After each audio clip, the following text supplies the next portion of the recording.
Praise the Lord. The best wishes to you and your family members in the name of God. దేవునికి మహిమ కలుగును గాక.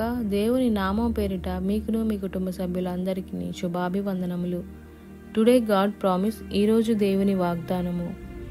It is not good to be partial to the wicked. Proverbs 18 chapter 5th verses. నీతిమంతులకు న్యాయము తప్పించుట క్రమము కాదు. సామెతల గ్రంథము 18వ అధ్యాయము 5వ వచనము.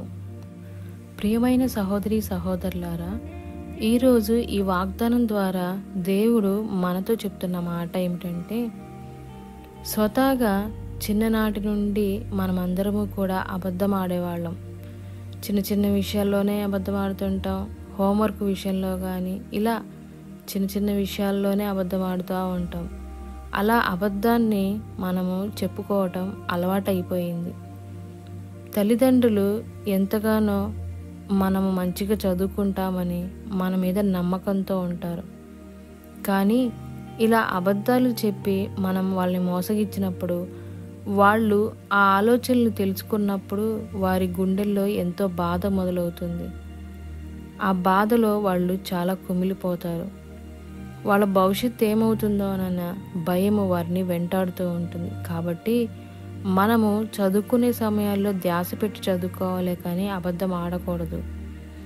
మనము అలా చదువుకుంటే మంచి ఉద్యోగం సంపాదించి కుటుంబం అంతా సంతోషంగా ఉంటుంది. లేకపోతే అబద్ధాల జీవితం ఎప్పటికైనా మనకి నష్టాన్ని తీసుకువస్తుంది. 100 అబద్ధాలాడైనా ఒక పెళ్లి చేయమంటారని మనకి సామెత చెప్తూ ఉంటారు. అబద్ధాలతో వివాహ వ్యవస్థ గట్టిపడుతుందని అనుకుంటారు, కానీ అది ఎప్పటికీ జరగదు. ఆ అబద్ధానికి ఇంకొక అబద్ధం ఆడటం, మరలా దానికి కప్పిపుచ్చడానికి ఇంకొక అబద్ధం ఆడటం, ఇలా జీవితం అంతా అబద్ధాలతో కొనసాగుతుంది. ఆ అబద్ధము ఒక రోజున వారి యొక్క వివాహ బంధము నరకంగా మారుతుంది. కాబట్టి దేవుడు అంటాడు, మీరు సత్యవంతులుగా ఉండండి. నేను సత్యవంతుడును, కృపాసత్య సంపూర్ణుడు కాబట్టి, సాతానును అబద్ధమునకు జనికుడు కాబట్టి, ఆ సాతాను అబద్ధాలను మీరు నేర్చుకొని మీ జీవితాలని నాశనం చేసుకోవద్దు, నష్టాల పాలు పాడద్దు అని చెప్పేసి దేవుడు చెప్తున్నాడు. కాబట్టి అబద్ధాన్ని ప్రేమించేవాడు పరలోక రాజ్యానికి వెలుపల ఉండాల్సిందే అని చెప్తున్నాడు.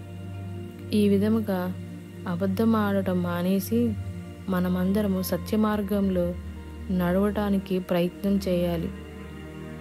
దేవుని యొక్క ఉద్దేశం కూడా అదే. మనము ఆ విధముగా మనమును మన వారందరూ కూడా, మన బిడ్డలందరూ కూడా సత్య మార్గంలో నడిచే విధముగా అట్టి కృపను దయచేయమని దేవుణ్ణి ప్రార్థిద్దాం. ప్రార్థన. సర్వశక్తిమంతుడా, నీతికి న్యాయమునకు శ్రేష్ఠుడు అయిన మా తండ్రి, కృపా సత్య సంపన్నుడా, మీకు ఎన్నో వందనములు, స్తోత్రములు. ఈరోజు ఈ వాగ్దానం ద్వారా మాతో మాట్లాడినందుకు మీకు వందనములు.